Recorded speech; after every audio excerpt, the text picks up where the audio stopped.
Ese número nada más fue para la República Dominicana. Ellos dicen que 1.4 millones de haitianos han sido desplazados. Pero ¿tú sabes por quién han sido desplazados? Por los propios haitianos, por las bandas, porque las bandas no son extranjeros, son haitianos que con la violencia hacen que la gente abandone los barrios. Ellos se desplazaron. ¿Y a dónde se desplazan? A la República. Lo grande que el informe dice, la deuda sigue, yo los invito a leer mi artículo esta semana. Este gobierno ha sido el que mayor endeudado, no solamente en términos total, sino en términos de bono. Porque uno de los mayores crímenes que se han cometido en esta economía, resulta que hay más de 2 millones que reciben muchísimos bonos, bonos de diciembre. En diciembre dan una tarjeta que la recibe todo el mundo. El año de la elección la tarjeta duró 6 meses. Bueno, pues ahora la novedad es el bono joven. Yo salí. Vamos a ver, televidente, arrancó el Telematutino 11. Gracias por permitirnos llegar a vuestros hogares por Telesistema Canal 11 y nuestro canal de YouTube Telematutino 11 RN. Buenos días, feliz jueves. Buenos días, Jacqueline Morel. Hola, Ramón, buenos días. Buenos días, República Dominicana. Comienza este jueves 16 de octubre. Comienza Telematutino 11 dentro del bloque informativo y de opinión de Telesistema Canal 11.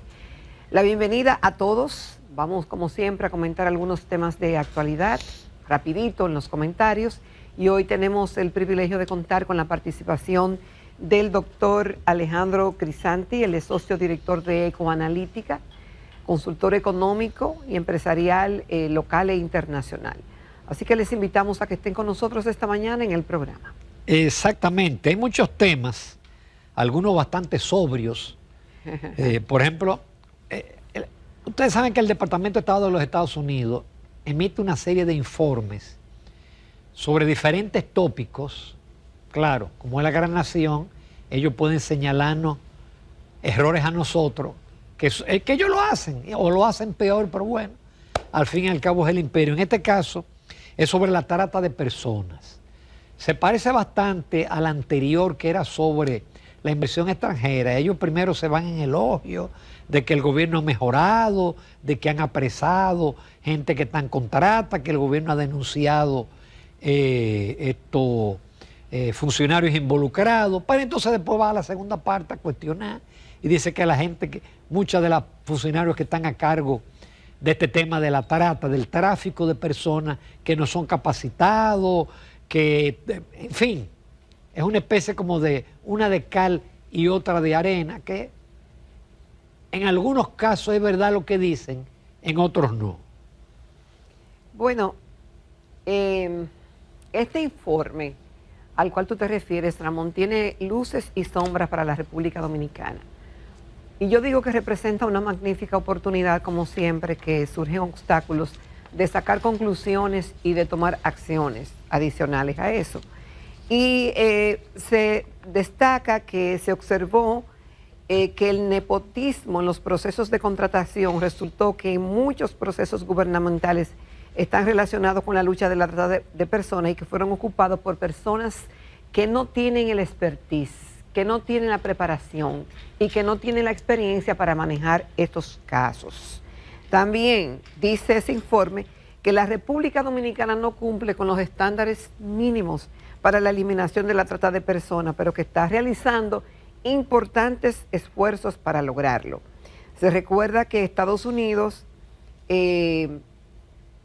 bueno, ya tú lo dijiste, nos elogió en cuanto al clima de inversión para el 2025, pero también destaca que la República Dominicana no garantizó servicios adecuados para las víctimas, entre otros. Destaca también el tema de la corrupción y la complicidad oficial en los delitos de trata de personas, que siguieron siendo preocupaciones importantes. Insiste en el nepotismo, pero insiste también, Ramón, en que se está haciendo una lucha y se está haciendo un esfuerzo, pero hasta ahora, dice el informe, que el gobierno no ha informado de ninguna condena a funcionarios cómplices.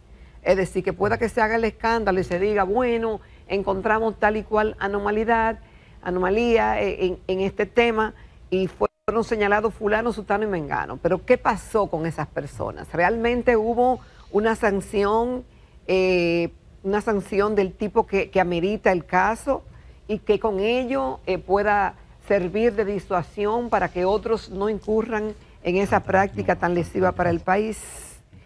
Bueno, queda por hacer ese trabajo, así como también agilizar la comunicación entre el Ministerio de Trabajo y la Fiscalía General de la Nación para ver el tema de la denuncia específica de trabajo forzoso e implementar la ley 169-14. Ahí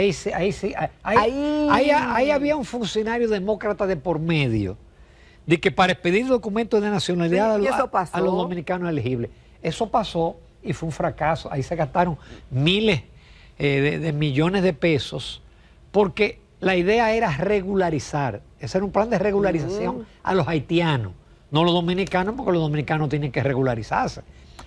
Y apenas pudieron regularizarse ciento y pico de mil, porque no tenían un papelito, no tenían nada que mostrar para comprobar que tenían X cantidad de años aquí o que tenían algún tipo de arraigo. Entonces, hablar de la 169-14 y decir que dar documento de nacionalidad a dominicanos. Porque ya eso tenía una vigencia determinada, claro, y esa vigencia pasó. Ahí tiene sus cosas. Ahora bien, lo que sí llama la atención es todo el proceso que se está haciendo, el tema del nepotismo, de la corrupción. El nepotismo es tú nombrar familiares. Nombrar familiares. Eso es endémico. En posiciones en las cuales esa persona no tiene ninguna experiencia ni capacidad para hacerlo. Entonces eso, tú puedes tener la mejor intención, pero si la persona que es designada para hacer una función determinada no puede hacerla porque no está capacitada, entonces no se logran los resultados. Y bueno, hay que leer eso bien. En el sobre inversión extranjera también ellos decían eso, que no había los funcionarios capacitados en las diferentes áreas. No, y no han dicho que las empresas con alguna vinculación política tienen preferencia. Entonces eso, yo no creo que alguien se lo haya inventado porque sí. No, pero sabemos que es así. Este es el país del enyavismo. Por otro lado, todos sabemos lo que es el 80-20, que no se aplica, que en las empresas el 80% debe ser dominicano y el 20% de los trabajadores, y solamente el 20% debe ser mano de obra extranjera o funcionarios extranjeros. Eso no se cumple en la agricultura, eso no se cumple en la agropecuaria y en diferentes, yo creo que ya está en el turismo. ¿Qué ocurre? Que en la modificación del Código Laboral se plantea que se podrán hacer excepciones y se están haciendo al margen de la modificación. Porque lo que hablábamos ayer, Ramón. En Manzanillo. No, lo que hablábamos ayer de 2021 y 2022, que se hizo eso nadie se lo inventó. Exactamente. ¿Tú crees que fue que alguien lo sacó así de un sombrero? No.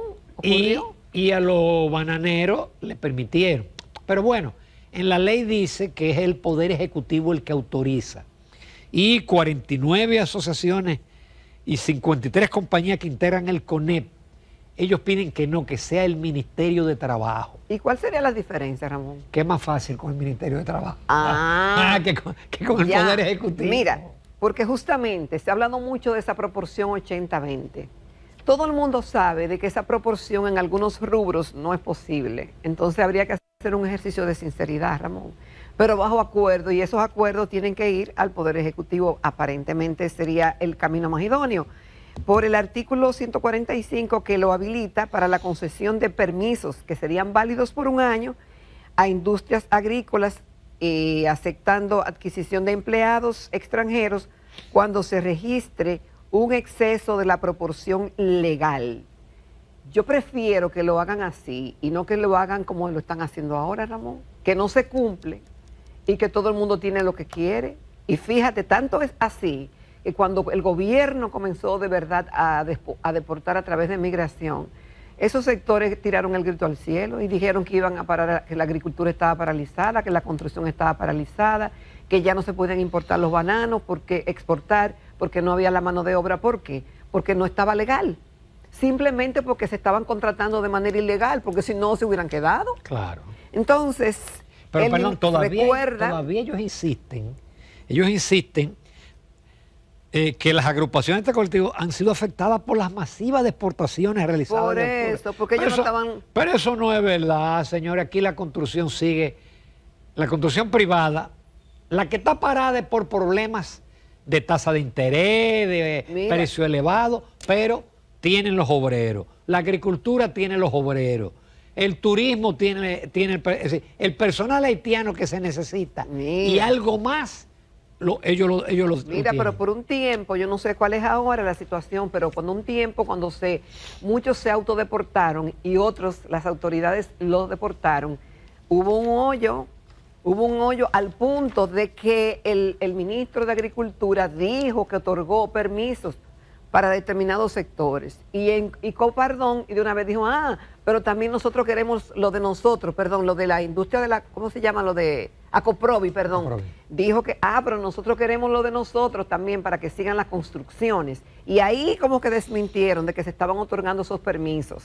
Pero, en honor a la verdad, tiene que revisarse el tema del 80-20 para determinados rubros y debe hacerse a través de permisos Y especiales. hay que buscar una salida. Yo no sé, y lo comentábamos con la licenciada, la doctora Soraima Cuello, que estuvo en una de las mesas, qué ha pasado con las recomendaciones del Consejo Económico y Social, especialmente en la parte laboral.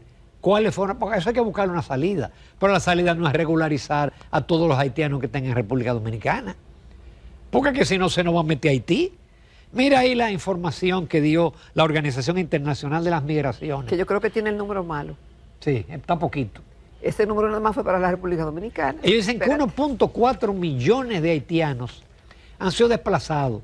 Pero ¿tú sabes por quién han sido desplazados? Por los propios haitianos, por las bandas, porque las bandas no son extranjeros, son haitianos que con la violencia hacen que la gente abandone los barrios. Ellos se desplazaron. ¿Y a dónde se desplazan? A la República. Lo grande es que el informe dice, felicitamos a los hogares que acogen a los haitianos. No, los haitianos se acogen aquí. Aquí hay más de 2 millones de haitianos, de esos desplazados. Mira, pero quieren que cojamos más haitianos, que acojamos. Obviamente, la cifra, más de la mitad niños y mujeres, representa, según este informe, un aumento en un 36%. Yo lo encuentro poco. Desde finales del 2024. Dice que es la cifra más alta registrada en el país, según una agencia de la ONU, en un comunicado. Y dice que el mayor número de desplazados de la historia, 1.4 millones, yo creo que no. Aquí, ¿cuántos han venido, Ramón? Es decir, ¿cuántos deportaron? Dice la Dirección de Migración que más de 300,000, 400. Y los que se autodeportaron, ¿cuántos serían? Pero ¿cuántos de esos mismos volvieron? ¿Y cuántos adicionales siguen cruzando? Sí. Porque el tráfico, cuando tú ves que atrapan una jipeta, ese es uno solo. Ese fue uno que no hizo el arreglo conveniente o no hizo los contactos para que no lo molestaran en los retenes, pero siguen. Y tienen que apretar otra vez, Ramón, porque eso es. Por eso a veces se burlan de nosotros o no nos hacen caso en foros internacionales cuando enarbolamos la voz de que acudamos en ayuda a Haití porque representa un peligro. Cuando todo el mundo sabe, porque lo dice la prensa, lo dicen los reportajes, de que hay un negocio en la frontera y que se permite el cruce. Y cuando dice ese informe también que leíamos anteriormente del Departamento de Estado de los Estados Unidos, de que dónde están los que están castigados, los que fueron condenados por esta práctica. No, nadie. Si no hay, la ausencia de castigo incentiva el delito. Vemos, lamentablemente en mi provincia, yo no sabía que en una jipeta cabían tanta gente, de que hasta 13 y 16 personas, y sí. Pues, yo he visto vehículos con 20. Vehículos, no jipetas, vehículos. Imagínate tú entonces, mientras eso siga ocurriendo y no organicemos la casa, y ojo, en el presupuesto para el 2026 hay una cifra que ha venido aumentando, que es en el tema de la seguridad. Y la seguridad para la frontera, una cifra nada despreciable. No tengo el dato ahí, pero con relación a años anteriores ha venido incrementándose. Y este incremento obedece específicamente al tema de la frontera, ese resguardo. Pero ese resguardo, ojo, tiene que dar resultados. Sí, porque ha dado resultados. Si cuesta tanto, debería de funcionar y no deberían de seguir cruzando tantos haitianos, porque no va a pasar lo que le está pasando a Europa. Hay países de Europa y ciudades de países de Europa donde ya la migración es el 60% de la población. En ciudades de Holanda, Londres, no va a pasar eso, que va a llegar un momento en que la mayoría de la población es haitiana. Y lo peor de todo es cuando usted tiene una inmigración que no se adapta a las costumbres, a la idiosincrasia del país que los acepta. A diferencia del dominicano, que el dominicano se adapta, se incorpora a las sociedades donde emigra, el haitiano y el musulmán no lo hacen. Por otro lado, señores, No, sigue ni- el Festival de Ni Subsidios. los chinos, tampoco. Tampoco. Eh, Señores, aquí a raíz de la crisis del 2004, aquí se crearon 1.5 millones de pobres. Y en el gobierno de Leonel Fernández se estableció el programa Solidaridad. Ahora, ese programa nació a partir de un mapa de la pobreza y de un SIUBEN, el Sistema Unificado de Beneficiarios, y eso se respetó en el siguiente gobierno. Pero en este gobierno, a pesar de que ha disminuido los pobres en 2 millones, dicen las cifras, resulta que hay más de 2 millones que reciben muchísimos bonos, bonos de diciembre. En diciembre dan una tarjeta que la recibe todo el mundo. El año de la elección la tarjeta duró 6 meses. Bueno, pues ahora la novedad es el bono joven. Yo salí. Sí, tú saliste pero no te lo dieron. No, porque el personal de servicio me dijo que cambiara, que viera a ver, ¿verdad? Con una tarjeta. Y resulta que con mi cédula funcionó. Sí, porque son tarjetas anodinas. No, tú No. tienes que estar, Bueno, pero no, la tarjeta no dice Jacqueline Morel. pero tiene, ni pero tiene un código y tú tienes que poner una cédula. Y si esa cédula está registrada, es decir, si esa persona está dentro de lo que pueden recibir la tarjeta, es que pasa, Sí. si no, no. Pero se cuelan porque usan otras cédulas. Usan otras cédulas. Pero ahora viene la tarjeta joven. Eso dice ser para jóvenes estudiantes, jóvenes que viven en Entre 18 y 35 Sí. años. Es decir, Es decir nosotros que- no calificamos. Es decir, que 35 años es joven, qué bien. Qué bien. Son 2.500 pesos, ingreso a SENASA y muchísimos otros beneficios. El asunto fue tal que la central telefónica del Ministerio de la Juventud explotó, colapsó por la cantidad de llamadas. Entonces, seguimos con el relajo de los subsidios, por eso es que el gasto corriente aumenta, por eso es que este gobierno es el primer gobierno que los ingresos no le dan para el gasto corriente. Y por eso seguimos endeudándonos, porque los déficits siguen creciendo. Bueno, Ramón, Hasta un día. todo depende de cómo tú lo veas, porque mucha gente ve en esto como una maravilla, Ah, que se le vayan a dar claro. estos beneficios a los jóvenes, porque como dicen, como quiera lo usan para otra cosa, como quiera hay corrupción, entonces que por lo menos repartan. Yo siempre, y tú sabes que he sido consistente con el tema desde que inició el programa, los programas sociales. Pero eso, Desde que perdón, Jacqueline, iniciaron. esos eran dados a gente que realmente lo necesitaba. Pero ahora lo más probable que sí, eso No, no pues sabemos, no. no lo sabemos. Pueden que se cuelen es cosas. es que ya no está SIUBEN ya no existe. Bueno, pero no podemos decir por eso de que no va a llegar a personas que sí lo necesiten. Es probable que sí. Ahora, ¿hasta qué punto y qué porcentaje de una ayuda social y por qué tiempo es esa ayuda conveniente para la persona que la recibe y para el país? ¿Ayudan este tipo de colaboración a que la persona salga de la pobreza o que se mantenga en ella? Y el costo a través del tiempo, todo lo que esto ha significado. Había antes un llamado gabinete social, se ha hecho una gran labor, todos los gobiernos han aportado. El tema es que últimamente han habido muchos escándalos con la tarjeta. Mira, ya está bonita la tarjeta, ¿eh? Bueno, yo no soy amante de los muchos colores, tú ves, para mí. Sí. Pero sí.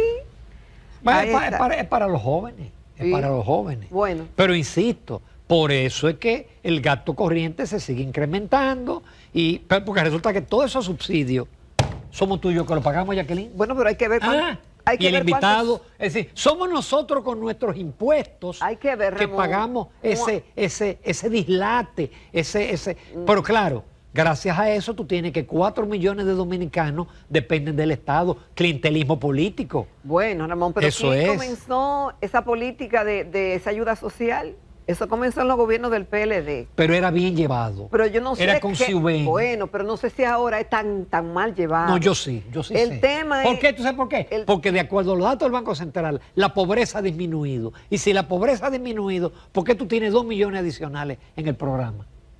Explícame. Porque, porque explícame esa ecuación. Una razón pudiera ser porque no todo lo que estaban en el CIUBEN, había mucha gente en lista de espera, Ramón, en cola de que lo incluyeran. No. Entonces, tú eres muy benévola. El tema es, bueno, lo que pasa es que si vamos a tener un parámetro de medir algo, tenemos que ser objetivos y medirlo en cosas, porque no te creas que en su momento también esos programas sociales en pasados gobiernos fueron cuestionados. No, mira, el beneficio. Los programas Supérate, por ejemplo, fueron elogiados por organismos internacionales, porque ese CIUBEN se respetó. Eso no se dio por razones políticas. Y no se aumentó, porque ahora se aumentó el número, se aumentó el monto, y se aumentó ahora para las madres, para diciembre. Señores, el año de las elecciones, el bono de diciembre llegó hasta mayo. ¿Sí o sí? No hay mucha tarjeta. No, bueno, siempre ocurre. Y eso es, con los impuestos que nosotros pagamos, y aún así estamos hipotecando el futuro. Siempre ocurren escándalos. Estamos hipotecando el futuro de nuestros hijos y de nuestros nietos con la deuda externa. Trato de estar como en el medio. No, hay que ver y seguir apostando. Mira, yo no estoy en el medio. De que lo hagan mejor. Si esto sigue así, nosotros vamos a llegar a un punto de insostenibilidad fiscal y a una crisis de deuda, como lo termino diciendo yo en el artículo que publiqué esta semana. Esos programas, esos subsidios de ayudas sociales, ¿cuánto representan del presupuesto? Porque eso es lo que hay que ver. 30.000 millones de pesos. Y me quedé chiquito. Bueno, 30.000 en un año. Y métele 2.000 millones de dólares al subsidio eléctrico. Y métele el subsidio de los combustibles. Pero que siga la fiesta. El tema es que tienen que tener más rigor. Tú sabes que porque hay funcionarios. Tarde o temprano nos vamos a topar con una crisis de deuda. A lo mejor yo no la voy a ver y ahí veremos lo que es un ajuste cuando hay una crisis de deuda. Pero ya lo hemos dicho. La deuda sigue, yo los invito a leer mi artículo esta semana. Este gobierno ha sido el que mayor ha endeudado, no solamente en términos total, sino en términos de bono. Porque uno de los mayores crímenes que se han cometido en esta economía fue cambiar la proporción de la deuda. Nuestra deuda mayoritaria era bilateral y multilateral. Ahora es en bono, porque es muy bueno endeudarse en bono. Usted no tiene que explicar en qué lo gasta. Ahora el bono nunca se paga. El bono te paga intereses, que no es el 80% que decía Abinader. Y cuando el bono se vence, usted tiene que enganchar de nuevo con otro bono. Pero vamos a hablar de eso y de otras cosas con nuestro invitado, el doctor en economía, Alejandro Grisante Capriles.